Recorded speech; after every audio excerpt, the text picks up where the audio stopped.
Mapagpalang araw sa inyo, Sir Seth. Ako po ulit si Ray, ng Panabo City, Davao del Norte. Ang ibabahagi ko ay ang karanasan namin ni Mrs. kasama ang isa naming kaibigan na si Jerome. Dati itong katrabaho ni Mrs. Si Jerome ay member ng LGBT community. Nangyari naman po yung karanasan namin na ito. 4 na taon na yung nakakaraan. Ito pa yung panahon kung saan nakakaranas ng depresyon si Jerome gawa ng nagkahiwalay sila ng boyfriend niya. Sobrang sakit yon kay Jerome dahil 6 na taon din silang nagsama ng nobyo niya na minahal niya umano talaga nun. Hindi ko na ididetalye yung dahilan ng hiwalayan. Basta maliban sa pinagpalit siya sa isa ring binabae, ay pinagnakawan din daw siya nung boyfriend niya kaya sobrang sakit umano sa kanya yon. Ito pa namang si Jerome ay pag nakakaranas na masaktan ay may pagka-suicidal. Tipong lagi niyang sinasabi na gusto na niyang magpakamatay. Ang huli nga niyang ginawa sa naaalala ko ay lasing siya nang bigla siyang tumawid ng kalsada. Mabuti na lang at nahabol ko at ng isa pa naming kaibigan. Dahil nga dito, kami na mga kaibigan niya ay gumagawa ng paraan para kahit papano ay gumaan yung pakiramdam niya at para na rin makamove on at hindi na muling saktan pa ang sarili. Sinasamahan namin siyang mag-bar hopping, pumunta sa mga magagandang lugar, mamundok, gumala sa ibang lugar. Kahit ngayong pagpa-firing ng baril at pati na yung pagko-cosplay ay pinasubok din namin kay Jerome noon. Isang partikular na buwan noon, nasa bahay kami ng kamag-anak ni Mrs. na may birthday. Nung biglang may tumatawag sa phone niya. Nagvi-videoke kami noon kaya lumabas muna siya para sagutin ito. Yung tumawag pala isa sa kaibigan namin na si Obet. Nagpapasundo ito at humihingi rin ng tulong. Kasama daw niya si Jerome at sobrang lasing na rin daw nito. Nagwawala, panay yung iyak. Sa pagwawala nga daw ay marami na siyang bote ang nabasag. Pinaupo niya si Jerome sa tabi. Yung mga bouncer naman yung umaawat sa ting nagwawala si Jerome. Si Mrs. yung tinawagan nun, gawa ng mas malapit kasi yung lugar namin kung nasaan sila. Sinabi ni Mrs. dito kay Obet na wag niyang iiwan si Jerome at pupuntahan na namin sila nun. Dali-dali nga akong hinila ni Mrs. at ewan ko Sir Seth, basta nagbi-videoke pa ako nun. Nagpaalam din naman kami sa tita ni Mrs. sabay sabing babalik rin kami. Dahil sa kakamadali namin ay naiwan ko yung belt bag ko, pati na rin yung helmet. Habang nasa biyahe na kami, nalaman ko na si Obet at Jerome pala ay nagiinuman doon sa isang bar sa may bahagi ng Davao de Oro. Katabi lang yun ng dagat na parang beach resort. Nang naabutan nga namin sila, ay animay parang bangkay na nakahilata sa sahig ng bar itong si Jerome. Tuwang-tuwa naman si Obet nang makita kami nun. Nagpaalam na rin ito. May flight pa kasi siya papuntang Manila ng mga 5:00 ng madaling araw. Sinabi naman namin na mag-iingat siya at kami na ngayong bahalang magatid kay Jerome. Pinagitnaan namin si Jerome doon sa motor para hindi siya mahulog. Medyo hassle din talaga yun para sa amin ni Mrs. kasi panay pa yung paggagalaw ni Jerome habang nasa biyahe. Naibulong ko na lamang sa sarili ko na, kung hindi lang kita kaibigan, ilulunod talaga kita sa dagat para mawala yung tama mo eh. Nung malapit na kami sa kabilang bayan ay nakita namin na may checkpoint sa tabi ng daan. Wala din naman yun nung dumaan kami kanina. Expected naman talaga na may checkpoint sa parte na yon. Alam ko kasi na madalas may nagda-drag race sa part na yun pagkagabi. Okay lang naman gawa ng dumaan kami kasi kumpleto naman ako sa papeles at lisensya. Kaso, andun lahat yun dun sa naiwan kong belt bag. Bukod ba dun, wala rin kaming mga helmet. Yung siguradong pag dumaan kami, huli talaga. Ang ginawa ko na lamang ay sinabayan ko yung ibang motorista. Inassume ko rin na baka hindi rin sila kumpleto ng papeles kaya umiiwas din sila sa may checkpoint na ito. Dun sila dumaan sa isang makipot na palikong daan sa tabi ng highway. Sa isip ko pa noon ay baka may shortcut para maiwasan namin yung checkpoint na yon. Sinundan ko lang talaga yung naunang mga motorista. Malayo-layo na kami noon sa highway. Nang walang ano-ano, napansin ko na bigla na lamang nag-iba yung takbo ng motor. Itinigil at ipinarada ko yung motor sa tabi. Naflatan po kami sa may likurang gulong. Sinabi ko kay Mrs. na alalayan na muna niya si Jerome habang itutulak ko naman yung motor. Naglakad na kami nun. Tuluyan na ring nawala sa paningin namin yung mga sinusundan naming motorista. Hindi ako pamilyar sa lugar kung saan kami na-flat nun. Hindi pa rin naman kasi ako nakadaan doon. Ang masasabi ko lang ay hindi naman liblib yung lugar. May mga poste tapos kabahayan naman sa paligid. Yun nga lang ay malalayo yung agwat nito sa isa't isa. Bukod rito, nakasarado rin yung mga bahay. Expected din naman yun kasi magmamadaling araw na rin kasi ng mga oras na yun. Kaya bihira na may tao nagising. Pagliko namin doon sa isang kanto, meron akong natanaw na waiting shed. Kita ko rin na para bang may tao doon sa waiting shed na yon. Sabi ko kay Mrs. na sumunod na lamang siya sa akin papunta doon sa waiting shed. Nagbaka sakali lang talaga ako na alam nung tao kung saan may bukas na vulcanizing shop. Malapit na ako sa waiting shed. Nang bigla kong napansin na yung nakikita kong tao ay bata pala. Nakasuot ito ng puti. Tapos may nilalaro itong manika. Yung manika yung kagaya ng pag-ihiga mo, pipikit yung mata. Nakapagtataka lang kung bakit mag-isa lamang ito na naglalaro sa ganung oras pa. Ne, may alam ka bang vulcanizing shop na malapit yung nag-ayos ng gulong ng motor? Tumigil sa paglalaro yung bata sabay sabi nito, "Andun po kuya, sa ilalim ng punong kamito." Sabay turo nito. Sinundan ko naman kung saan siya nakaturo. May nakita nga akong marang maliit na struktura na may mga goma sa paligid. Yun na marahil yung vulcanizing shop. Magpapasalamat sana ako sa bata nung nakita ko na bigla na lang itong tumakbo papunta doon sa may likuran ng waiting shed.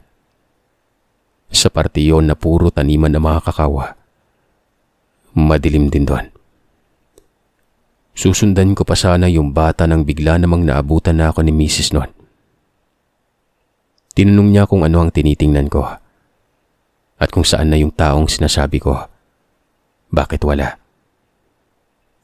May tao naman talaga. Bata nga lang. Ewan ko ba biglang tumakbo dun sa likod eh. Susundan ko sana. Hayaan mo na. May tinuro naman siyang vulcanizing shop eh. Dun sa ilalim nung punong kaimito. Sabi ko kay Mrs. noon. Mula nga doon ay sabay na kaming naglakad papuntang vulcanizing shop.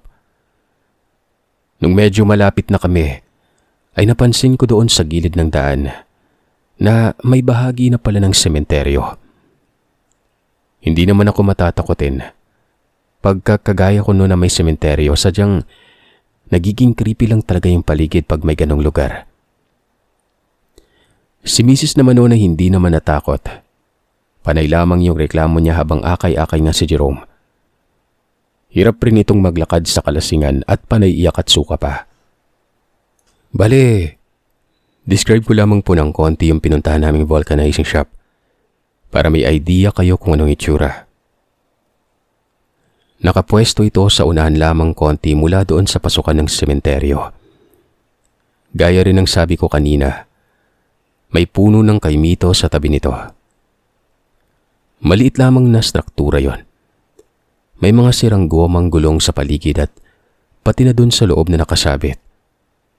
Merong ding imbakan ng tubig. Ito rin yung tanging struktura sa parte na yon. Sa tabing daan lamang din ito at walang malapit na kabahayan o kahit na poste. Basta yung paligid noon parang puro puno na. Isa pa sa napansin ko ay walang ilawan gaya ng bubilya yung shop. Ang nagsisilbing ilaw lamang ay yung old school style na gasera.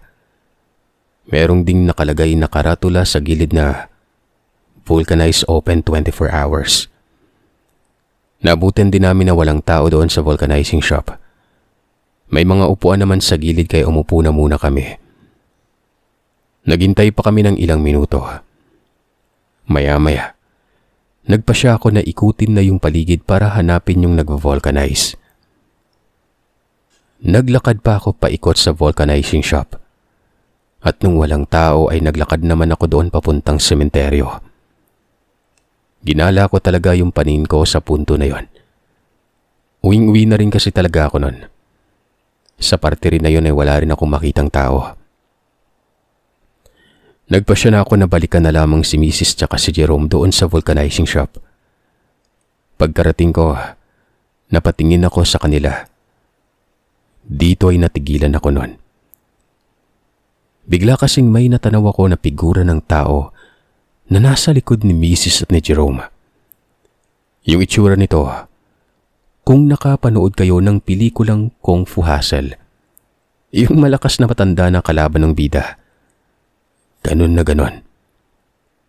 Hindi nga lang ito nakasando ng puti at medyo pawisan din yung itsura nito. Nagtaka rin si Mrs. kaya napatingin siya sa may likuran. Pagkakita niya doon sa lalaki ay sumigaw siya ng malakas, sabay patakbong lumapit sa akin. Tuluyan na ring lumabas mula sa dilim yung mama. Dito ngayon nakita namin na meron siyang daladalang floor pump habang doon sa kabilang kamay naman niya ay may lumang interior na gulong. Sa puntong yon, alam ko na siya na marahil yung nagvo-vulcanize. Dali-dali naman akong humingi ng paumanhin sabay sabi ko doon sa matanda ng magandang gabi humanong. Pasensya na kayo dito sa misis ko . Nagulat lang. Andun kasi kayo sa likuran nila lumabas . Kayo po ba yung nag-vulcanize? Yung likuran ho kasi ng motor namin may butas . Tiningnan niya muna yung motor sabay pinwesto niya ito para umangat ng konti yung likurang gulong. Ewan ko ba? Pero iba yung dating sa akin ng mama. Parang alam mo yun, sobrang bigat pakiramdaman. Alam mo yung parang may kakaiba sa kanya na hindi ko naman maipaliwanag kung ano. Sa kabila naman noon ay pinilit ko pa rin magang maayos sa matanda. Habang ginagawa nga niya yung gulong ay panay ang tanong ko sa kanya sa iba't ibang bagay. Gaya ng kung mag-isa lang ba siya doon sa vulcanizing shop, kung ilang taon na siya, at kung hindi ba siya natatakot na malapit siya sa sementeryo. Kahit ano na siguro yung tinatanong ko para makausap lamang ang matanda pero hindi ito sumasagot. Parang wala ako sa tabi niya. Hindi naman sa judgmental ako pero dahil sa hindi siya sumasagot, inisip ko talaga na baka bingi o pipi lamang yung matanda. Nagpasya na lamang ako na puntahan doon sa upuan si Mrs. tapos si Jerome. Pag-upo ko, may biglang binulong sa akin si Mrs. Han, malapit na ba siyang matapos? Natatakot talaga ako sa kanya . Tingnan mo yung itsura parang hindi gagawa ng maganda. Natatakot ako, Han. Di naman siguro. Baka ganun lang talaga si Manong. Alam mo ba, tinatanong ko siya pero hindi siya sumasagot, parang bingi . Huwag ka mag-alalahan. Pagkatapos, aalis agad tayo. Mula nga doon ay tingin-tingin lamang kami kay Manong kung paano niya ayusin yung butas ng gulong. Walang ano-ano. Bigla na lamang nagsisisigaw yung sobrang lasing namin ng kaibigan. Sabi niya, Joshua, ba't mo ko niloko? Ibalik mo yung pera ko. Scammer ka. Sabay suka. Hoy, Jerome, ano ba? Ang ingay-ingay mo. Nakakahiya ka. Hinayaan lamang namin siya na humihiyaw at sumusuka sa punto na yon. Nakahiga na ito ng konti doon sa may kalsada. Maya-maya ay binalik din namin siya sa pagkakaupo. Sa wakas, natapos din hindi kalaunan si Manong sa pag-vulcanize. Iniayos na rin niya yung motor. Sabi ko kay Mrs. na sumakay na sila sa motor at babayaran ko na si Manong noon. Ang hindi ko inaasahan ay may biglang kakaibang ginagawa ang Manong. Nung nakita ko kasi siya, parang gumagalaw siya na nanginginig. Umaangil. Rinig na rinig ko talaga yung panginginig ng ngipin niya. Dito ay bigla akong napaatras. Nakita rin yun ni Mrs. kaya napatanong siya kung napano yung matanda. Maya-maya pa, inilapat niya bigla yung mga kamay niya sa lupa nun. Para siyang unggoy na nakatuwad. Nagmumura at sumisigaw din ito. "Huwag kayong umalis! Kakainin ko kayo!" Paulit-ulit nitong sabi.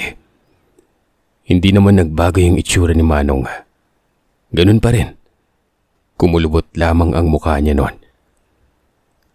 Sinenyasan ko na si Mrs. na pumunta na kami doon sa motor. Akay-akay pa rin namin noon si Jerome. Nung pasakay na kami, bigla ba namang dahan-dahang lumapit si Manong na nakagapang pa rin. Sabi ni Mrs., bilisan ko na umano at paandarin na yung motor. Pinaandar ko na nga at mabilis na rin yung pagpapatakbo ko noon. Panay yung sigaw ni Mrs. na mas bilisan ko pa sa puntong yung gawa ng hinahabol na kami ni Manong habang nakagapang pa rin. Animoy parang nga siyang hindi tao sa punto na yon. Natigil lamang yung paghahabol nang tumawid na kami sa sementadong tulay doon sa dulo. Kita rin namin yung matanda na naglalakad na pabalik. Paglagpas ng tulay ay may nakita na kaming mga kabayan. Buti na nga lang at may mga gising pang mga tao. Sa grupo ng mga nagiinuman kami pumunta. Naitanong namin kung saan papunta yung highway. Isa sa kanila yung nag-guide sa amin. Nabuhayan talaga kami nang nakadaan na kami sa highway. Dinerecho na namin sa bahay nila hitong si Jerome. Umuwi na rin kami ni Mrs. noon. Sabi ko pa na bukas ko na lamang kukunin yung helmet tsaka belt bag ko sa bahay ng tita niya. Baka tulog na rin kasi ito. Nung umaga na, tinawagan ulit bigla si Mrs. ng kapatid ni Jerome. Pinapatanong nito kung nakita ba niya yung pouch na kulay green na hawak-hawak ni Jerome noon. Nawawala daw kasi ito. Sabi ni Mrs. noon, huli niya na nakita yung pouch na yon sa bulsa ni Jerome nung andun sila sa vulcanizing shop. Nakisuyo bigla yung kapatid niya na baka pwede naming hanapin at makita yung pouch gawa ng andun yung flash drive na gamit rin sa work ni Jerome tsaka yung ATM card nito. Tinanong naman ako ni Mrs. kung pwede ba kaming bumalik doon sa nakakatakot na vulcanizing shop na yon at hanapin yung pouch na ito. Naisip ko na umaga na rin naman at hindi na rin nakakatakot kaya pumayag na akong balikan yon. Kinuha ko muna yung belt bag ko sa tita ni Mrs. tapos nagpunta na kami doon. Naalala ko pa naman yung daan. Nung nakita ko na yung puno ng kaimito, gulat na gulat ako. Sa maniwala man kayo sa hindi, Sir Seth, wala na doon yung vulcanizing shop. As in, parang walang bahid ng strukturang nilagay na parte na yon. Puro na rin ito mga damuhan at may mga basura pa. Ang kagandahan lamang dito ay nahanap naman namin yung pouch na green na katabi lamang din sa puno ng kaimito. Maaring nahulog ito sa bulsa ni Jerome nung bigla siyang nag-amok at nahulog doon sa may upuan. Pero syempre, takang-taka talaga kami kung bakit wala yung vulcanizing shop. Mula sa malayo, may natanaw kaming mga grupo na naglalakad papunta sa direksyon namin. mga residente ito sa lugar na pupunta sana sa simbahan. Naipagtanong din namin sa kanila kung saan na yung vulcanizing shop na ito. Pero yung sagot nilang lahat, wala daw vulcanizing shop sa lugar nila, lalo na sa parte na yon. Napakamot ulo na lamang ako noon. Hanggang sa isa sa nakakatanda sa grupo na yon ang bigla na lamang nagwika ng, "Iyo, may bali-balita dati na meron daw vulcanizing shop yung bigla-bigla nang lumilitaw sa gabi. Nakakatakot daw yung mag-vulcanize pero matagal na balita yun eh. Dekada 90 pa yun. Baka yun yung nakita nyo. Matagal na ring usap-usapan na maraming nakakatakot na nangyari dito sa daanan.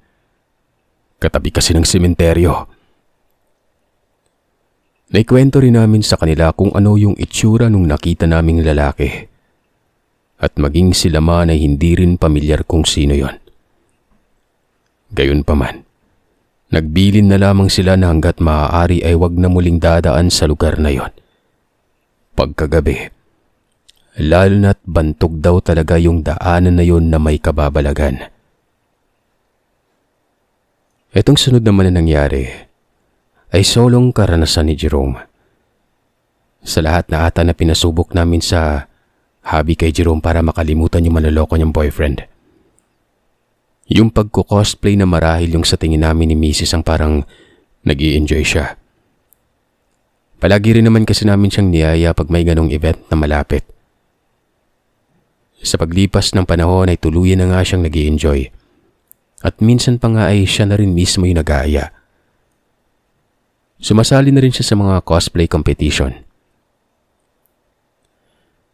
Buwan ng Oktubre noon, sa pamamagitan ng messaging app sa cellphone ay kinontak bigla si Mrs. ni Jerome. Pinapatanong kasi nito kung saan pinagawa ni Mrs. yung sinuot nitong costume dun sa huling event na sinalihan namin. Gusto niya kasi magsuot ng ganon para sa Halloween event ng company nila.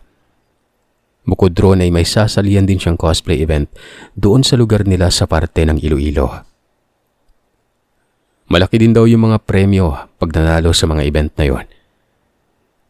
Sinabi naman namin ni Mrs. na pinagawa lamang namin yon sa isa naming kakilala na nagko-cosplay rin. Higit 6 na buwan din kaming walang balita dito kay Jerome pagkatapos nun. Hanggang sa nagaya ito bigla na mag-video call.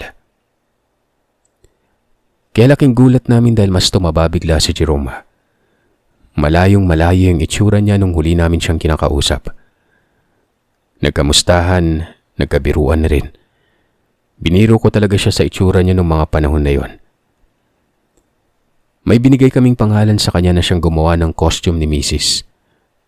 Pangalanan na lamang natin itong Kevin. Magmula nga noon, sila na ni Jerome yung nagkukontakan. Paglipas ng ilang araw ay niyaya kami ulit ni Jerome na samahan siya sa lugar nila Kevin para daw sukatan. Nilibre niya muna kami doon sa may McDo sabay nagkwentuhan na rin. Tinanong niya kung magaling bang gumawa ng costume yung Kevin. Gawa ng maayos itong kausap. Yun nga lang, nagtataka umano siya. Gawa ng puro anime yung profile pic nito. Oo, cosplayer din kasi siya. Sobrang bait yun. Masipag.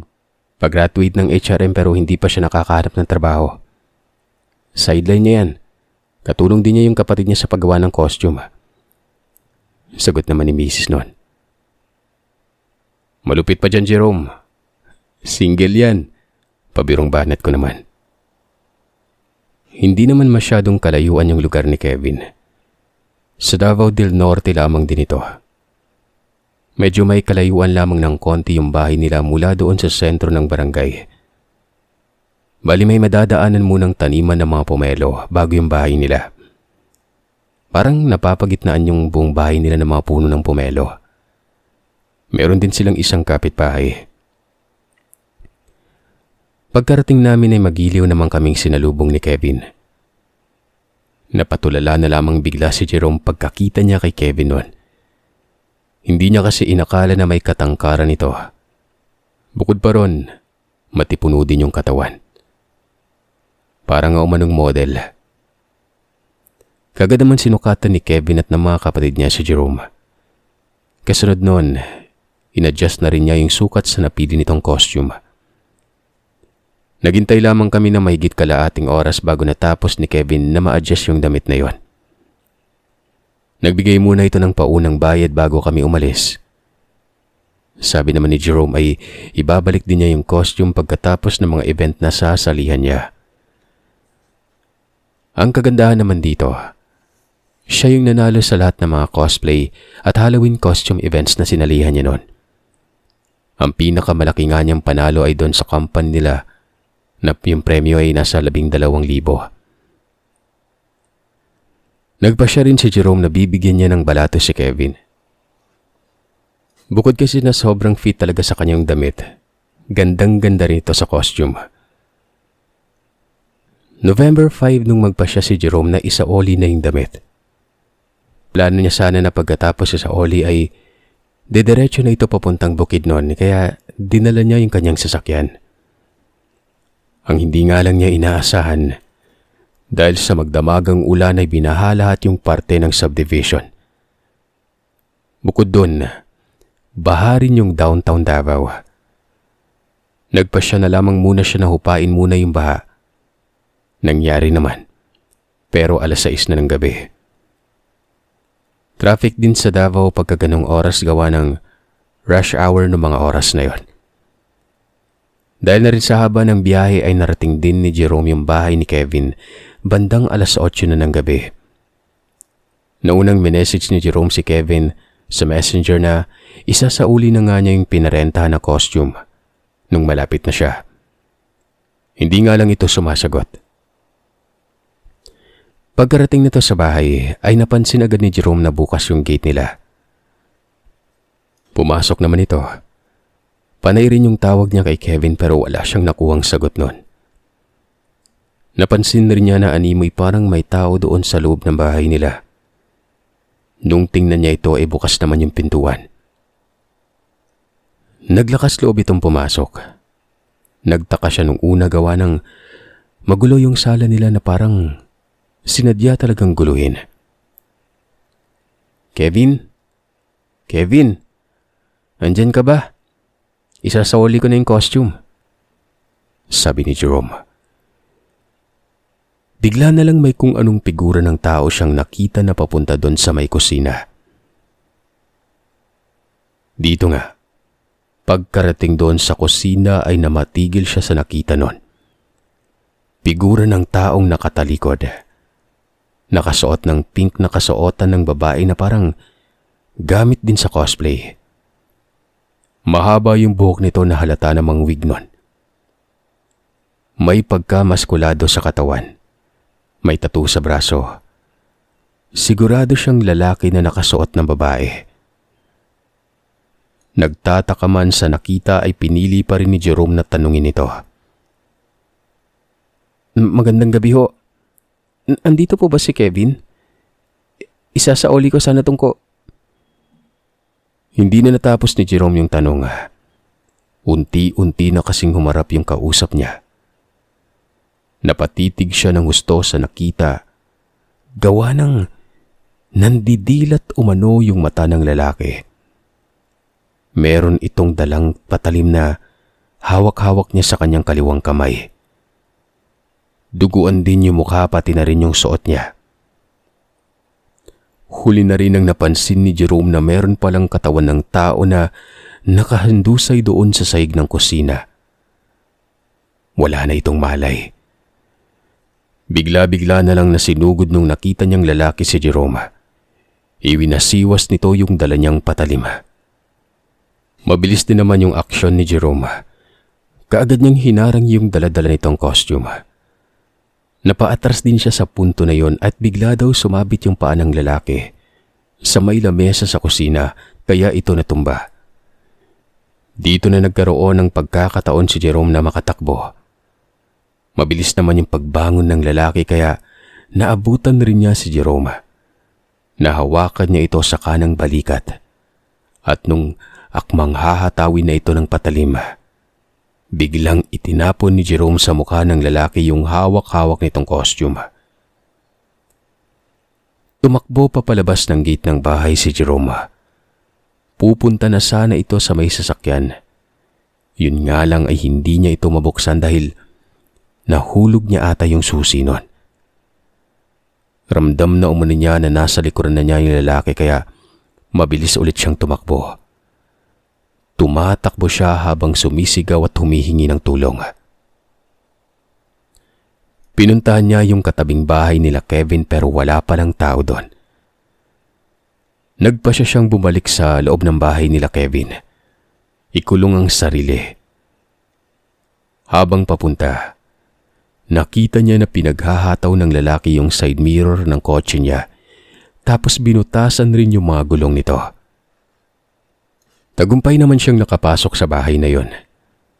Yun nga lang ay isang malakas na pagsipa. Nabuksan rin kaagad yung pintuan. Wala nang ibang paraan si Jerome kung hindi patakbong pumunta sa may sala. Swerte naman na naroroon yung pinto papuntang likod bahay.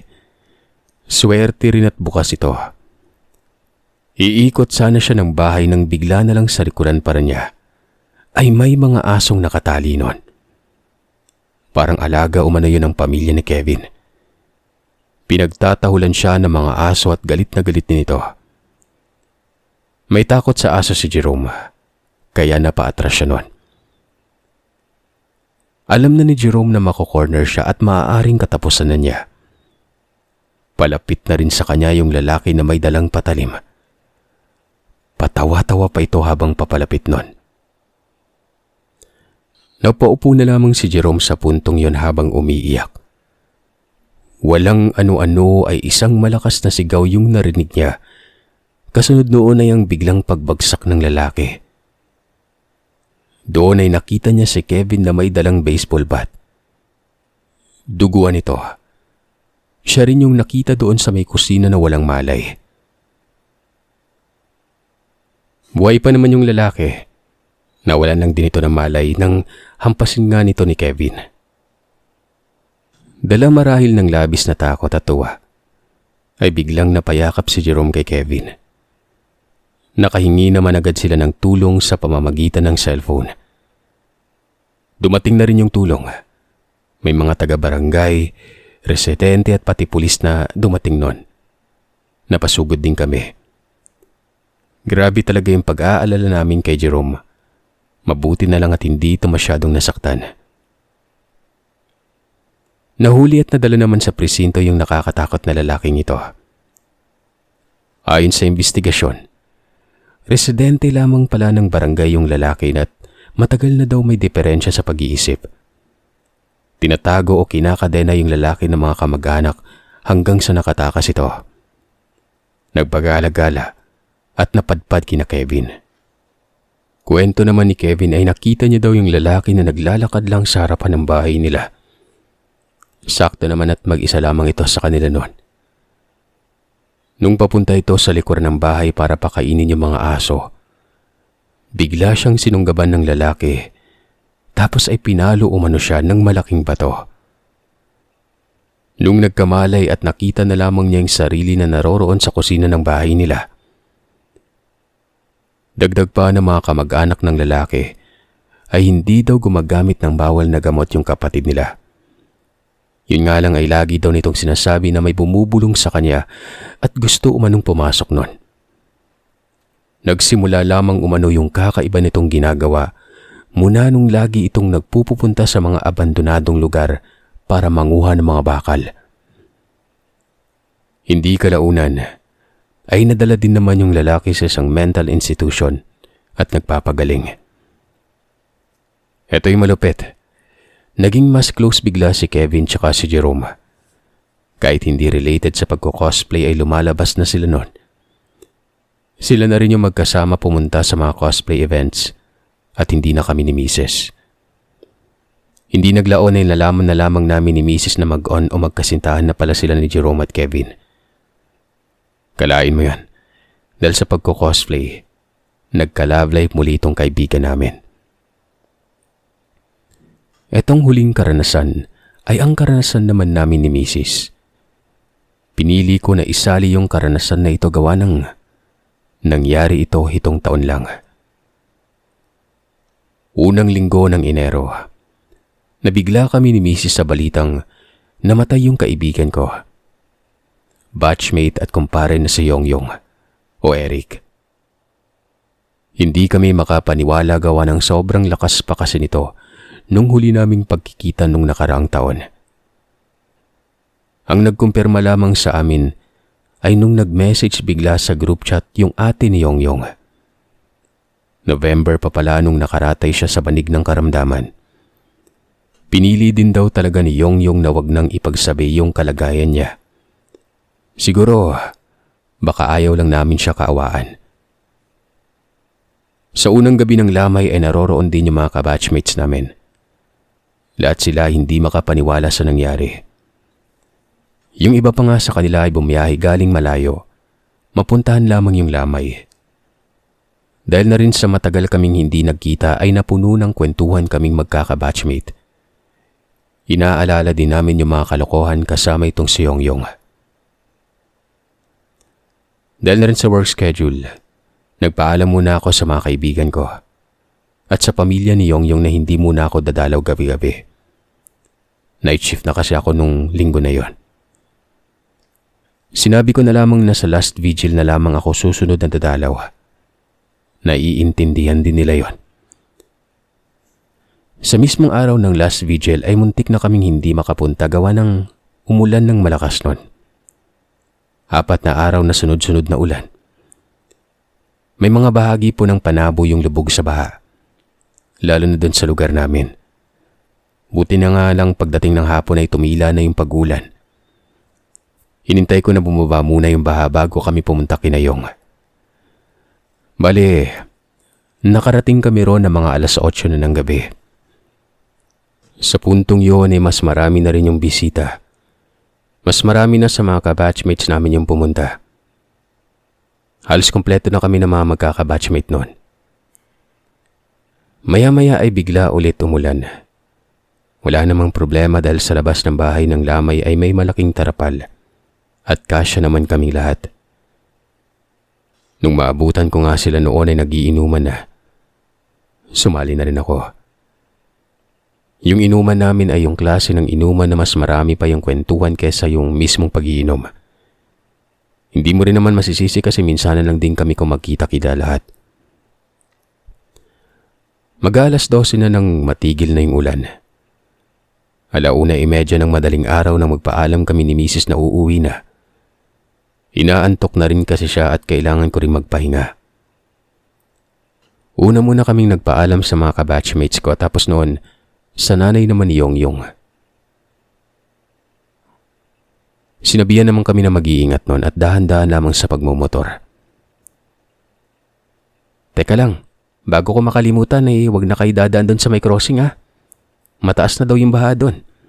Dito na kayo sa likod dumaan. Papunta yung Eternal Garden. Walang baha dyan. Sabi ng nanay ni Yongyong.